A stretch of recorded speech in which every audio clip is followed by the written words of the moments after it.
Good morning class. आज आप chapter number 1 का लास्ट लेसन जो कि टर्मिनल में है, आप बाकी का इसका सेकेंड पार्ट कंप्लीट करेंगे। पैरा है से लेकर के पैरा 15 एक पैराग्राफ और बचा तो मैं ऐसे ही बोल दूँगा आपको। और इसके बाद ये वर्ड ये हार्ड वर्ड है क्योंकि आपको इंग्लिश में लिखने हैं। ओके, हमने द लास्ट लेसन पिछले वाले पार्ट में पढ़ा था कि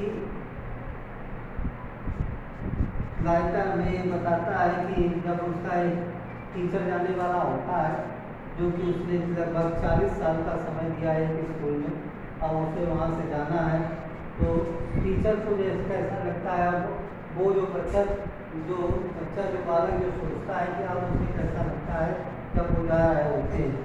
इतना मैंने पढ़ा कर आप अगर हम से पढ़ेंगे। While I was thinking about it, I heard my name called. It was my turn to recite. Would be I have given to be able to say that grateful root for the principle of thought. जब मैं यही सब सोच रहा था कि मैंने सुना है कि मेरा नाम पुकारा गया है, अब सुनाने का नंबर मेरा है। पार्टिसिपल के उन भयानक लिंगों को सुनाने के योग बनने के लिए मैं क्या पूछना दे देता अगर मैं उन्हें ऊंचे साफ स्वर में बिना किसी गलती के सुना सकता। परंतु प्रथम शब्दों पर ही मैं भ्रमित हो गया और भटकते दिल से अपने डेस्क को पकड़े खड़ा रहा। नजरें ऊपर उठा करके देखने की हिम्मत मुझ में न थी। तभी मैंने क्या महसूस किया कि मेरी आवाज़ गूंजी, मेरे नाम की आवाज़ गूंजी, और अब मुझे पार्टिसिपल में, जिससे मैं डरता था नियमों से, पार्टिसिपल के नियमों से मुझे वही बताने थे कि मुझे एक भयभीत होने वाली चीज़ थी। मैं अपनी डेस्क को पकड़ कर खड़ा रहा था, मेरा नाम आया और मुझसे हिम्मत ना हो सकी कि मैं अपनी आँखों को ऊपर उठा के देख सकूँ या नजरें ऊपर कर सकूँ। I heard Mr. Hamel say to me, I want to spoil you little pet. You must eat bad enough. See how it is easy. Every day we have to ourselves. But I have plenty of time. I will learn it tomorrow. Now you see where we have come out. मैंने सुना कि M हैमल मुझसे कह रहे थे, जो कि M हैमल वही टीचर थे जो कि जाने वाले थे उनसे, वो लास्ट दिन मुझसे कह रहे थे जब मुझे बुलाया जा रहा था, मुझसे कह रहा था कि नन्हे फ्रेंच, यानी फ्रेंच कौन है, एज ए राइटर कहानी का जो भी कहानी सुना रहा, नन्हे फ्रेंच मैं तुम्हें डांटूंगा नहीं, तुम्हें बड़ा बुरा लग रहा होगा, देखो क्या बात है। फिर भी हम स्वयं से कहते हैं वह बड़ा समय मेरे पास है, मैं इसे कल कर लूँगा। यानी व्यक्ति की आदत होती है, अगर कोई काम बोला जाता है तो वो टालने की कोशिश करता है। यही मिस्टर हैमल उसे समझा रहे हैं, इसे कल याद कर लूँगा। और अब तुम देखो हम कहाँ निकल आए हैं। यह ऐसा के साथ यही बड़ी मुसीबत। वह एल्सक नगर पढ़ने का काम के लिए टाल देता है। अब वो बाहर के लोग उनसे मिलेंगे, उन्हें पूछने का अधिकार होगा कि क्या बात है कि तुम अपने को फ्रांसीसी कहते हो और फिर भी तुम अपनी भाषा ना बोल सकते हो और ना लिख सकते हो। लेकिन बेचारे नन्हे फ्रेंड्स, तुम सबसे बुरे नहीं हो, बहुत बातों के लिए हम सबको अपने आप को दोष देना होगा। अगर हैमल जो टीचर होता है वो कहता है मिस्टर फ्रेंच से जब पार्टिसिपल पूछने की बारी आती है, वो कुछ बोल नहीं पाता, खड़ा होता है, तो उसे समझाता है कि प्रायः हम लोग अधिकतर कामों को कल पर छोड़ देते हैं कि कल कर लेंगे, परसों कर लेंगे, या अगले दिन कर लेंगे, या अभी 10 मिनट बाद कर लेंगे। ये लेकिन हमें फेस करना होता है उस चीज़ों को। तो हैमल को कहता और बताता है हैमल फ्रेंच को कि तुम जर्मनी भाषा, तुम ये भाषा ना अपनी ही भाषा अगर नहीं सीख पाए फ्रांसीसी भाषा तो भी क्या करेगा। आप पैराग्राफ 1 पर हैं। Your parents work not anxious enough to have you learn, they prepare to go to homework on time on me, so I have little more money, I have been to blame also. Have I not even sent you to water my flower, तुम्हारे माँ बाप तुम्हारी पढ़ाई के लिए अधिक उत्सुक डालते, तो तुम्हें किसी खेत या फैक्ट्री में लगा देंगे। मिस्टर हेमंत फ्रेंड से कहता है छोटे से बच्चे से कि तुम्हारे माँ बाप ऐसे भी पढ़ाने के लिए उत्सुक नहीं, तो तुम्हें किसी मिल या फैक्ट्री में लगा देंगे और लगना पड़ेगा ताकि तुम कुछ पैसे तुम्हें मिल सके। ये मेरा दोस्त भी है कि क्या मैंने भी तुम्हें पाठ पढ़ने के स्थान पर अपने फूलों में पानी देने के लिए नहीं भेजा। अगर तुम ये भाषा नहीं सीख पाए फ्रांसीसी, तो कहीं ना कहीं मैं भी दोषी हूँ कि मैंने तुम्हारा कुछ समय मैंने भी बर्बाद किया और मैं कभी गमलों में पानी देने भेज देता था, और जब मैं मछली पकड़ने जाना चाहता था क्या तब मैं तुम्हें छुट्टी नहीं दे देता था, यानी जब मैं मछली पकड़ने जाता था तो मैं भी तुम्हें छुट्टी दे देता था कि जाओ घर। तो ये कहीं ना कहीं अगर तुम फ्रांसीसी भाषा मिस्टर हेमंत है तो claim that you know better than about the language of फ्रांसीसी language due to some of fault for me and some of fault for you. Actually, my part I accepted that my part I gave to you extra work as a irrigation of small plant. When I moved to caught the fishes, then I gave to holiday.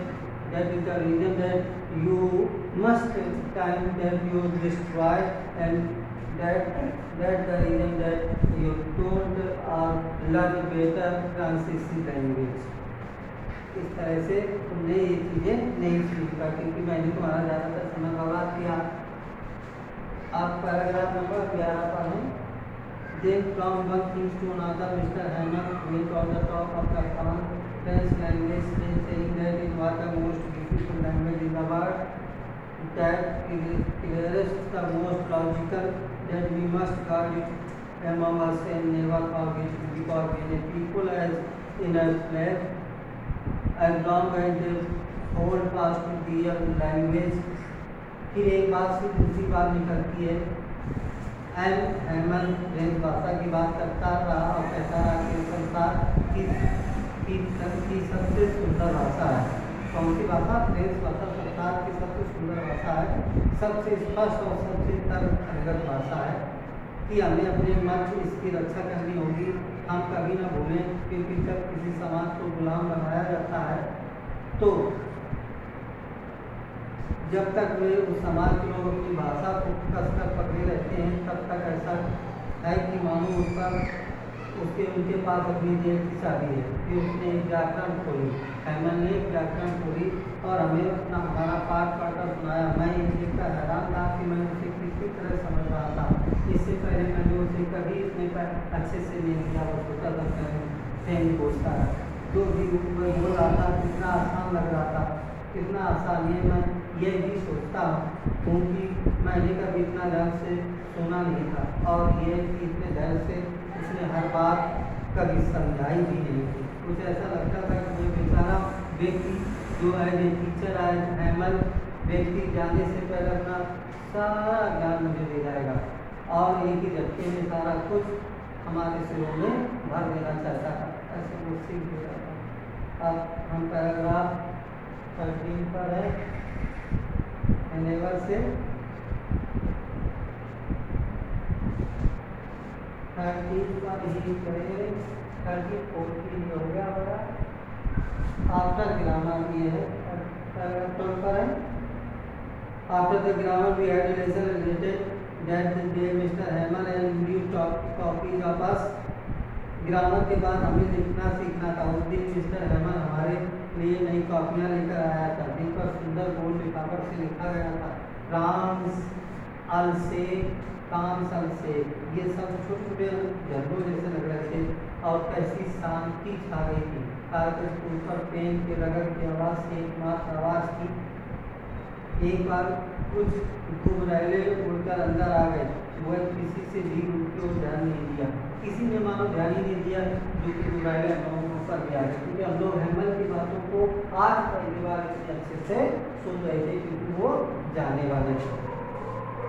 हमारे यहाँ तक कि सबसे छोटे बच्चों ने भी नहीं जो मछली पकड़ने के लिए हुक ड्रेस करते रहे मानो ये भी ट्रेन की हो। छत के ऊपर कबूतर बड़े धीमे स्वर में गुनगुन कर रहे थे और मैंने मन में सोचा क्या वे इनमें भी जर्मन में गाएंगे। कबूतरों से भी यानी हर एक चीज़ मैंने जर्मन भाषा में देखी। अब हमारा 30 पैराग्राफ है, 2 पैराग्राफ होते हैं, 30, 40, 50 एक साथ तीनों कर देते हैं। Whenever looked at from my writing, I saw Mr. Hamel motionless in his chair, gazing up. जब मैंने अपनी कॉपी से सिर उठाकर देखा था, मैंने एम हैमल को अपनी कुर्सी पर अचल बैठे हुए पाया। कभी एक तो कभी दूसरी चीज पर टकटकी लगाकर देखते हुए देखा, मानो वह अपने दिमाग में बसा लेना चाहते थे कि छोटे से स्कूल कक्ष में हर वस्तु कैसी लग रही थी। जरा सोचो, 40 वर्ष तक जिस बेटी ने एक ही स्थान पर रहकर कार्य किया हो, बिल्कुल उसी तरह खिड़की के बाहर उसका बगीचा, उसका ग्राम, उसके सामने केवल बेंच और बेंचे घिसकर चिमनी हो गई थी। बगीचे में लगे अखरोट के वृक्ष अधिक ऊंचे हो गए थे और हाफ वाइन जिसे उसने खुद रोका था खिड़कियों से निपट कर छत पर पहुँच गई थी। ये सारी चीज़ें एक ऐसे व्यक्ति के लिए जिसने 40 साल बिता दिए हों, बहुत बड़ा समय होता है। एज वाइज टेम्पर और इन सब को छोड़ते हुए उसका दिल कैसे टूटा होगा। बेचारा ऊपर बहन के चलने की आवाज़ सुनकर जो ट्रक पैक कर रही थी, क्योंकि उन्हें अगले दिन की देर होना था। फिर कभी हेमंत सर ने ऊपर अपनी बहन की आवाज़ सुनी, क्योंकि डिब्बे पैक कर रही थी कल के लिए। Paragraph number 14, 15 but he had the courage to her everywhere station to लेगा। परंतु उसमें इतनी हिम्मत थी कि उसने हर पाठ को अंत तक सुना। सुनने के बाद हमारी इतिहास का पाठ था और फिर शिशु अपना बी बोल कर याद कर रहे थे। कमरे में बिल्कुल बूढ़े औसत ने अपना चश्मा पहन लिया था और दोनों हाथों में अपनी प्राइमर पकड़े उनसे अक्षर पढ़ने का प्रयत्न कर रहे थे। आप देख सकते हैं कि वह भी रो रहा था। आवेश से भरी उनकी आवाज़ काँप रही थी।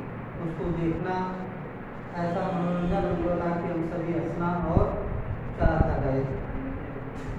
At last ones the churches बिल्कुल तभी चर्च की घड़ी में 12 बजाए। इसके बाद धार्मिक पूजा पाठ हुई। ठीक उसी ड्रिल से लौटते समय पर्शियन लोगों के नगाड़े हमारी खिड़कियों के नीचे बजने लगे। अपनी कुर्सी से बहुत पीला हुआ एम हैमल उठ खड़ा हुआ। वह मुझे इतना लंबा नहीं लगा था। लास्ट की 3 लाइनें बची हुई हैं और आप इसकी समरी भी लिखेंगे अपने शब्दों में। इसको पूरे लेसन को अपने इंग्लिश में डाल के लिखेंगे कि कैसे कम शब्दों में लिख सकते हैं। Then he turned to backward to the piece of chalk and being on with all his might, he wrote a long report. मेरे मित्रों, वह बोला, मैं पर किसी चीज़ ने रोका रखा, आगे नहीं बोल सका। तब वह ब्लैक बोर्ड की तरफ मुड़ा, एक चाक उठा कर अपनी सारी शक्ति लगा करके जितने बड़े अक्षरों में वह लिख सकता था लिखा, फ्रांस चिरंजीवी। तब वह रुका और अपने सिर की दीवार पर झुकते हुए बिना कोई शब्द बोले उसने अपने हाथ से संकेत किया। सिर की दीवार पर झुकते हुए बिना कोई शब्द बोले उसने अपने हाथों से संकेत किया। स्कूल समाप्त हुआ, तुम जा सकते हो। ऐसा है मैंने लास्ट में था। तो you complete the summary in short form with all lesson starting to ending time, and so the summary is very fast is because every lesson summary is very important to complete the question and answer and a better understand to lesson. Okay student, thank you.